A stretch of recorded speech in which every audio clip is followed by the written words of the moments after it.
We are in Kuf Yud Gimel Halacha Hey. Every Kachavim should be shel. Bishul. If it's someone who's not Jewish cooked food, but he had no intention of cooking, that wasn't what he was trying to do, mutter, the food that he cooked is mutter. Ketzad, what's the example?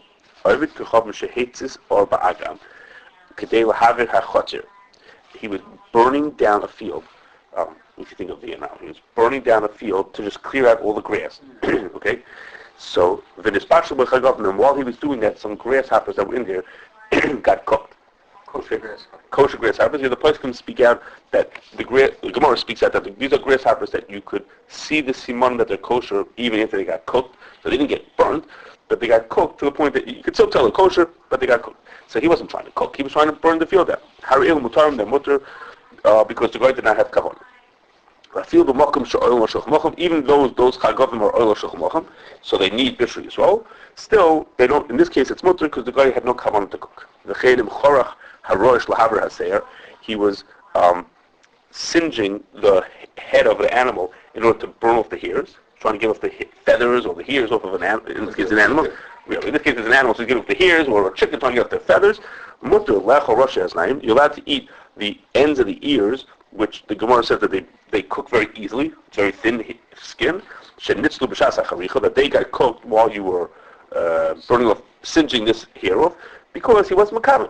He was trying to get the hair off. He wasn't trying to cook. The cooking that happened was a mistake. Well, not a mistake. It was not the cover. But what happens if he had in mind for cooking? Now that brings an interesting question. What you just said is, why would he be doing that with a kosher animal? In other words, if the animal's shechted and he's singeing because the Jew wants him to do it. Right. So if he's doing it because the Jew wants him to do it, the only thing that he's not doing with Kavanah is burning the ears. Right. The Jew didn't hire him to cook. He's cleaning up. It's just like the guys who take out the guts out of the animals. He's cleaning up. So his job is to clean off the hairs off the animal. But while doing that, he's doing a little bit of cooking going on. So it's shaloi b'kavanah. Okay. Avol and kivin l'shem bishul. What happens if he was mechavan to do the bishul? Because he turned on the oven in order to cook it. But before he turned on the fire, there was already meat in there. The Jew had put his meat into there. And the guy came by to cook his own food. He turned on the oven. He was not mechavan for your food, but he was mechavan for cooking. The nitzla got broiled. So even though he wasn't mechavan for your meat, he didn't realize your meat was even in there. Also because he was mechavan for bishul. Okay, so if he's mechavan for cooking, if he has in mind he wants to cook, whatever he cooks is also. If he did not have in mind for cooking, he had in mind some other intention, then the fact that cooking happens doesn't make it us. So, even though it's a secondary issue, but if he turned on the oven and he's going to put his food in it, why aren't we more concerned about karfus than we are about kavanah? So that's based on the situation. So obviously, it's not a situation where there's a chashash that he might have, that there's tarfus over here. That he's in your house, or something like that. It's such a situation where there's no chashash that there's a tarfus. That's not what's on their mind. Okay. So the reason why it says if you do it shaloi b'kavanah, it's mutter, is because there's no kirv in that kind of a case. The guy was trying to burn down a field, or the grass in a field. That doesn't lead to any kind of a kirva. That's not a cooking kind of thing. It doesn't lead to kirva. Okay. Now, the question is, well, what's the difference between the first case and the second case? In the first case, we say there's no kirva because you don't feel close to the guy. He was trying to burn down the field and he happened to cook your food. In the second case, where he was trying to cook his food and he ended up cooking your food by mistake, why is there more kirva over there? What's the difference? It's a low plug. When you do dark bishul, it's a low plug. So you're saying okay, fine. That the reason is because if he's mechavan for bishul, then light plug, the guy's trying to cook. Just like you see the case with the Gemara says about priests. They don't have daughters. They don't have anything. But it's a low plug. He doesn't have a daughter. Somebody else has a daughter. So you're saying loy plug is if he's mechavan for bishul, that's enough to answer it. Right. But you don't say that. You could say loy plug differently. You say loy plug if he cooked your food, it's also right. You don't say that. The case of loy plug, in the case where he wasn't trying to cook, you don't say loy plug he was trying to cook, and if that you don't say that. So it's like an in between, a sort of a half of a loy plug. As long as Okay, it's something like that. Okay, it's something like that. Okay, it's something. Much could you do this afterwards? Okay, it's Mistama, it's... Yeah. I am a train a monkey to cook. Is there an Isser of Bishul Akum? No, I got it.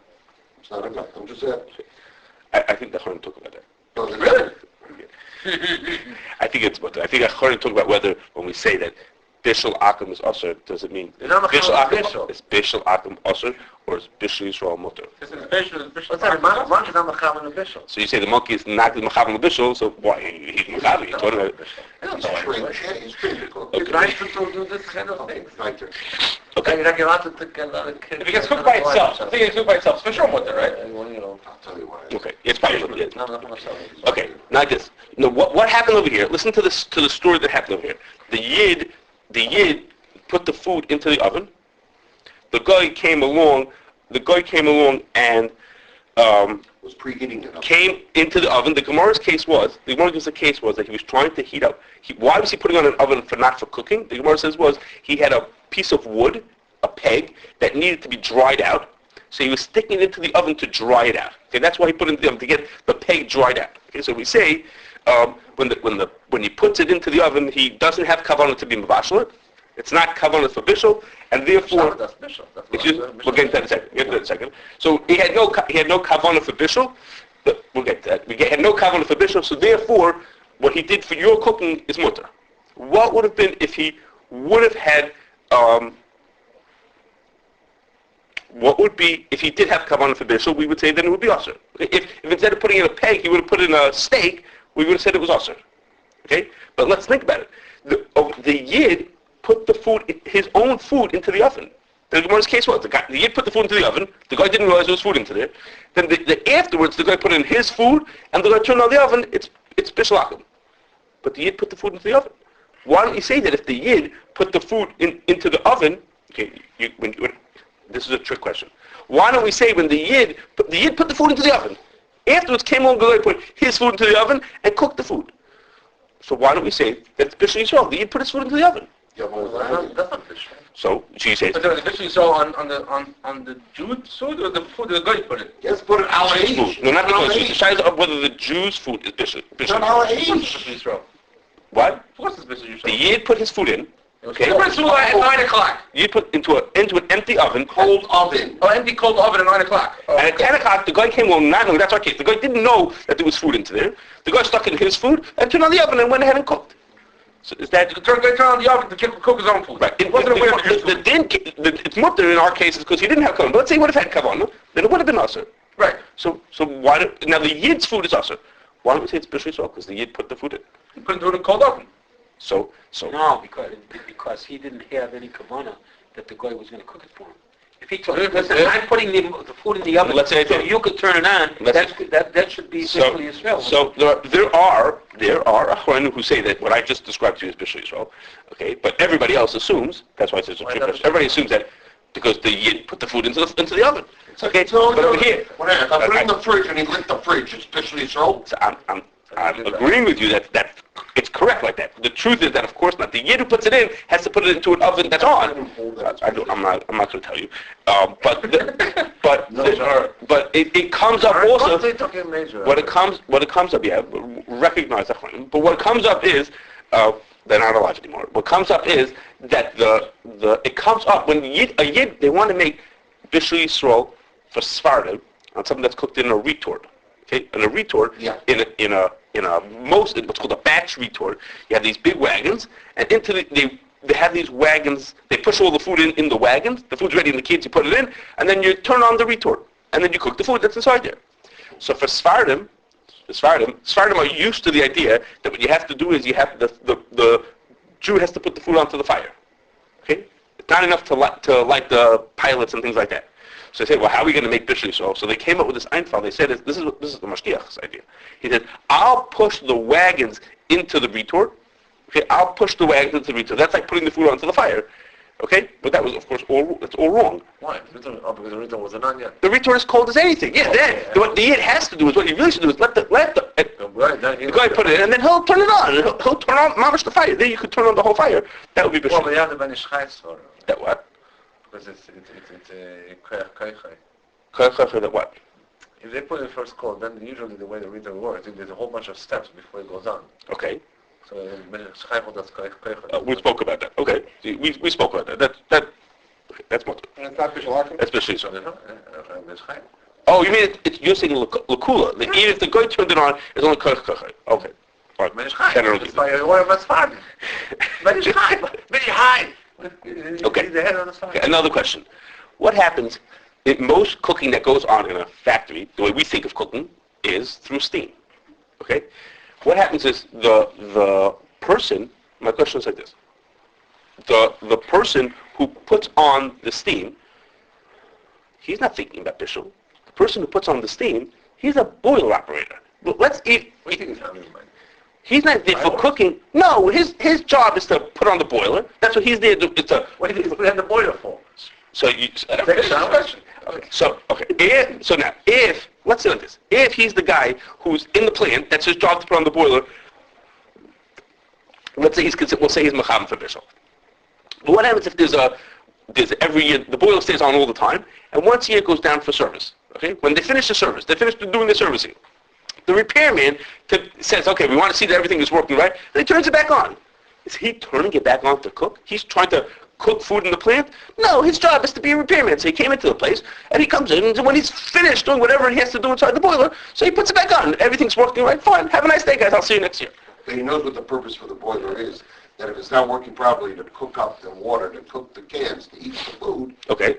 Then he's going to have to come back here. He knows the purpose for this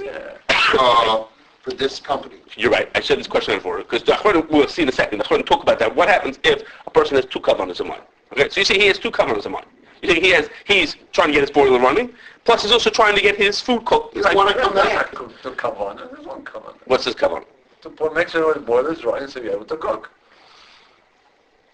Just like a repairman comes to fix your stovetop. He comes and he lights the stovetop. His purpose is that it stays on so he can cook. He doesn't want to come back for another call. Okay. So It's not direct coming to cook, but his intention is that it should be prepared, that whoever needs to turn it on, it'll cook. okay. So So it's not for this direct food per se, but, it's like, it's... okay, fine. I didn't think of it like that, but it's fine. You could say that. I was open-ended. I had other reasons why what I said is not true. What I said is not correct. Don't worry. Which is like this. They make it deep like this. Bishul makes the following deal. The Gemara's case is the Yid put his food into the oven, then the guy put his peg into the oven. He didn't know what the Yid's food was. He put the peg is a piece of wood. So he has to dry out this piece of wood. He has to dry out this piece of wood. He put it in, and then he turned on the oven. And the Gemara says, since he didn't have kavanah to cook, he tried to dry out this piece of wood. That's mutra. So the Bishul says, well, why did the Gemara say the case that the Yid put the food in first? Why don't we say is the guy put the peg into the oven, then maybe the Yid could have put his food in afterwards. For sure, Bishul Yisroel. No, before the fire went on. Why does it have to be that the Yid thing got snuck in, then the guy put in the peg and then turned on the fire? The point is just, the guy didn't have any kavanah for Bishul. It doesn't make a difference when the Yid got his food in there, as long as he got it in before the fire went on. No.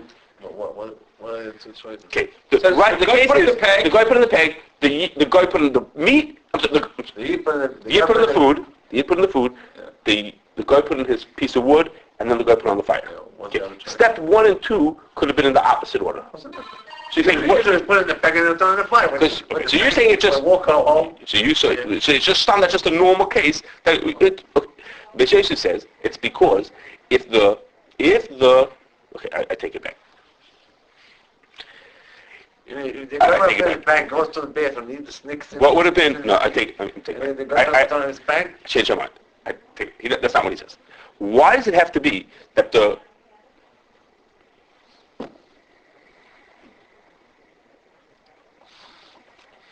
Okay, hold on a second.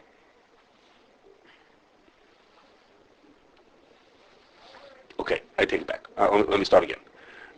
The Rush says, I skipped through a step. The Rush says, the Gemara says, the Yid had put the meat in before the peg went in. The Rush says, if the Yid would have put the meat in after the peg was put in, that would be awesome. That's what the Rush says.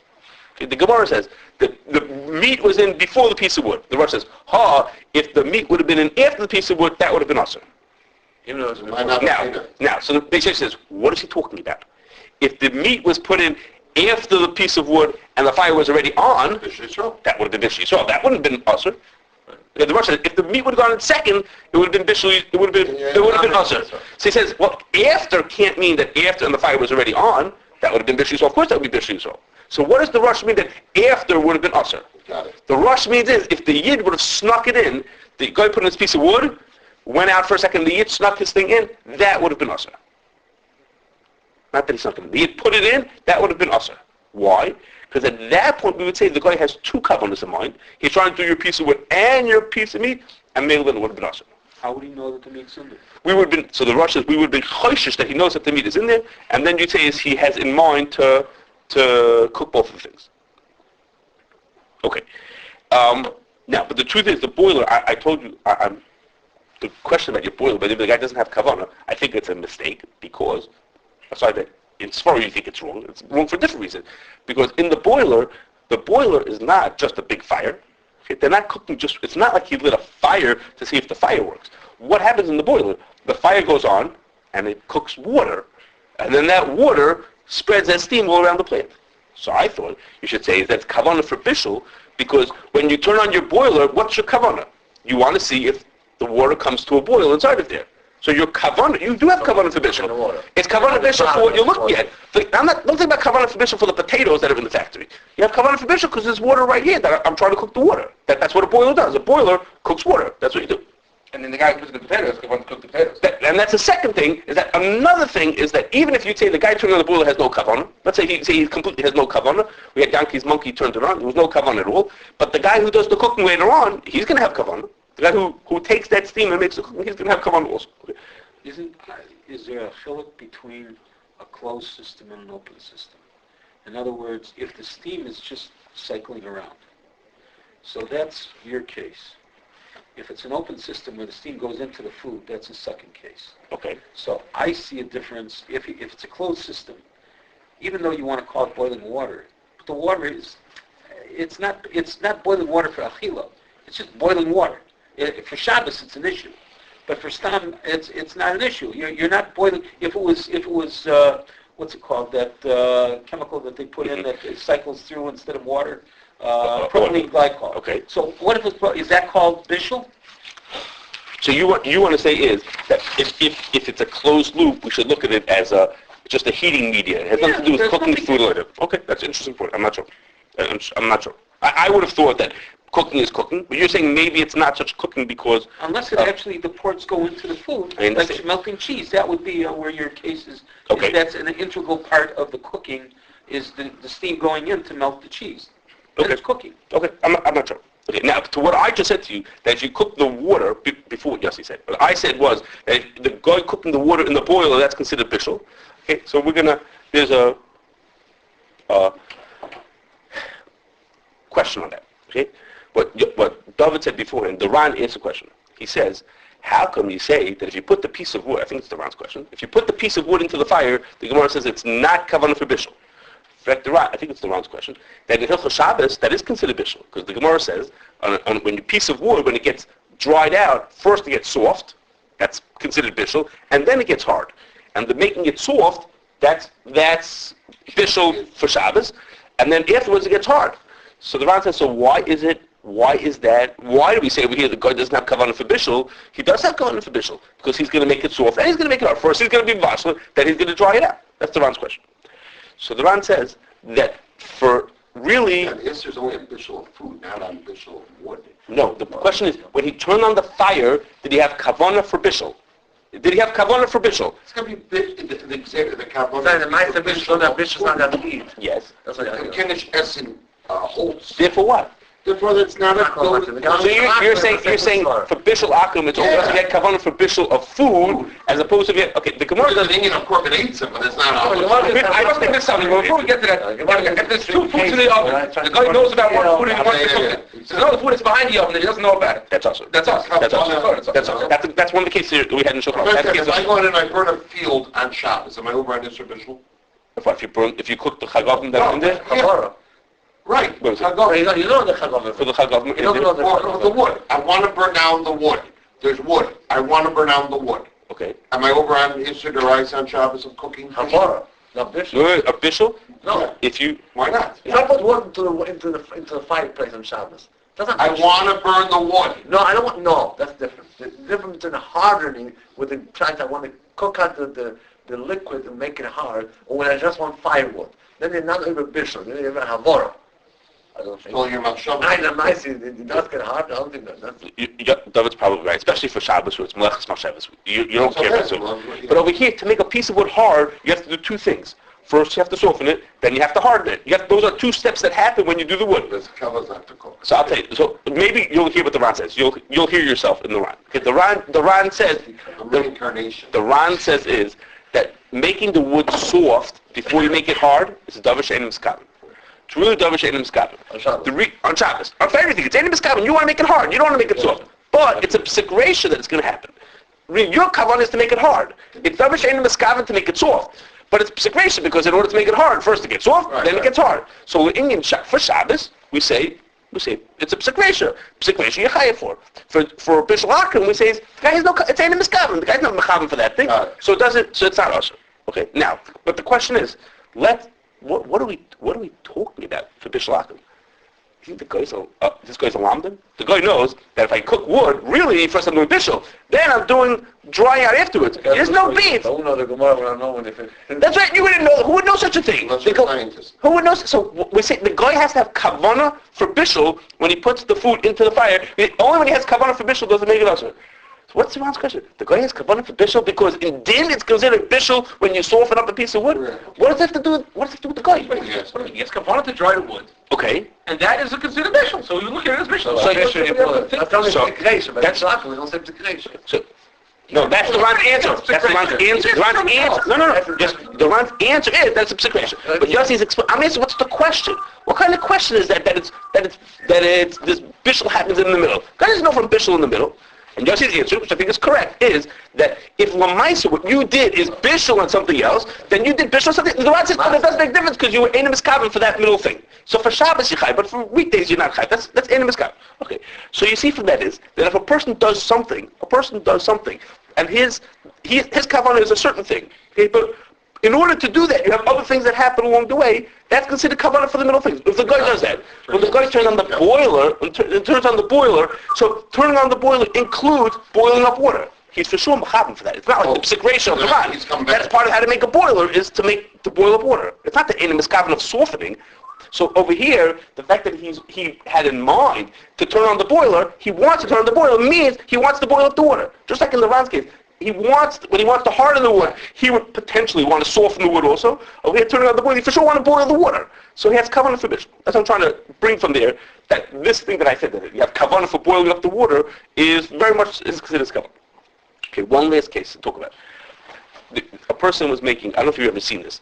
You could buy, the old-fashioned way of getting tuna was in a can.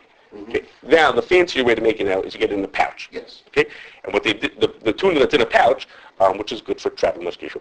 Anyhow, but the tuna in a pouch was the original tuna in a pouch was basically tuna from a can in a pouch. Okay. Then they came up with an idea. If they're going to put it into a pouch, instead of putting ground up tuna, they could put a slab of tuna. We call it tuna steak into there. Okay. Which is even fancier presentation. And it's portable, and it's, blah, blah, blah, whatever the advantages are. Okay. They can put tuna cake in a can. I don't know. I don't know what that. Okay, so like this, they had this idea they could put a whole slab of tuna in the thing. So what the problem, but the thing was, and it's cooked in that thing, and it's edible. They wanted it. Yeah, the pouch is cooked just like a can. You cook it to get rid of all the bacteria of the chahina. It's completely edible. Okay, you don't travel enough. You don't travel enough with this. You should take this. I didn't use it. You didn't use it? Okay, it's very good. Did you build a CRC first? Okay, so That's how I make my money. so the thing is, they wanted it to look more sophisticated. So what they did was, before they put the tuna into the pouch, they had a hot iron slam onto the tuna, okay, to make grill marks on the tuna. Now it was cooked. It wasn't broiled. This tuna was cooked in a retort and the cooking, that kind of cooking was, but it ended up not being other shulchan. That was the decision. That wasn't usher. So that bishul that happened in the pouch was not an isser to create bishul agam. But the question was the grill marks, when they for 2 seconds they hit it with this hot iron to make a bunch of black lines. So when you open it up, that's right. So you should. Okay. So you should think when you open up the package, aha, this is a broiled tuna while you're sitting there in the middle of Oklahoma trying to eat your supper. You should think that your mom is sitting. Okay. So the shaila was: is that considered that the guy did bishul? And what happens is those spots that got hit by the hot iron, those spots are cooked.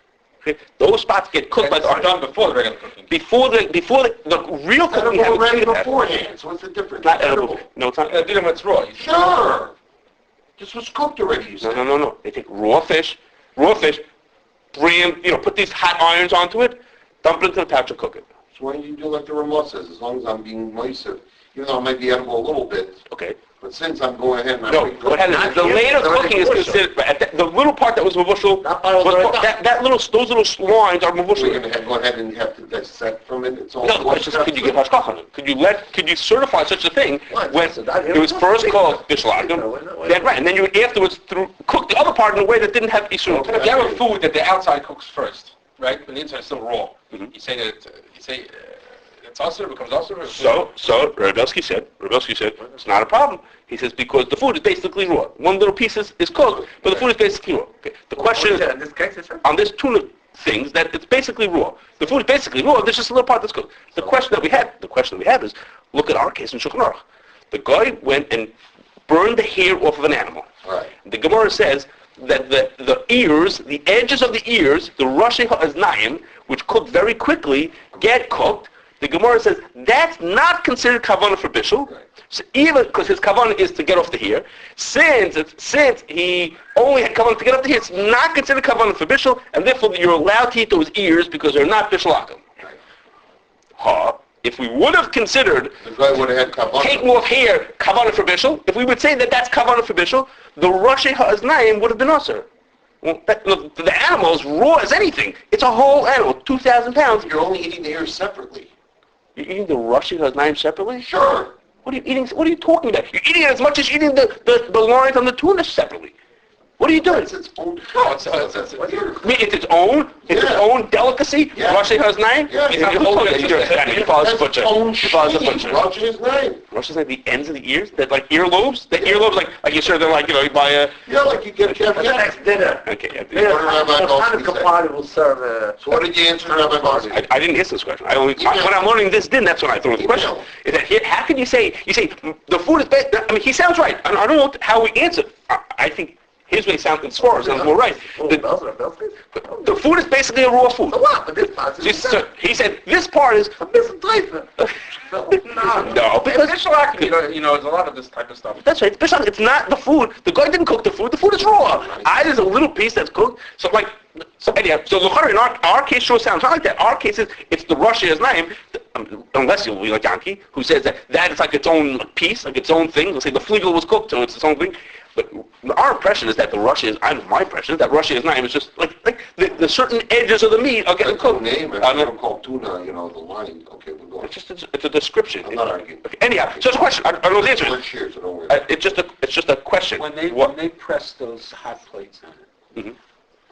if you would take a scalpel and dig out where they did that, is that fully cooked or is that just burnt a little bit? You see the third cook, right? I guess the pronunciation. What the truth is, I don't know. But the question was asked was, those parts are fully cooked. The assumption was that those parts are fully cooked. So you could say it's mutter because they're not cooked. The assumption was that those parts, where the thing hits, those parts are actually fully cooked at that point. So we're working on that assumption. To which he said, but basically the fish is raw, so then it's mutter. And that's our question. It's just that over here we see that if the guy cooked a small part of the animal, he got a huge animal, and the Rashi is not even that cooked, it would have been usher, except for some, whatever, we got off with a technicality. So now, you'll say the same thing over there also. The guy doesn't have kavanah for bishul, but it's hard to say that. You'll say, the guy only wants to paint on lines. He's not trying to be mivashel. Yeah, I thought that's what you're leaving to. No, because the problem is, the way you make the lines is by cooking it. He's not going with a magic marker. He's using heat to make burn marks on a piece of food. Well, that's called cooking. Basically, that's cooking. That's what you do. He's not doing something that's by mistake cooking it. It's not like he's putting on a date coat and the date coating is making it cooked. He's putting heat onto a piece of food to make it look like it got cooked. That's cooking.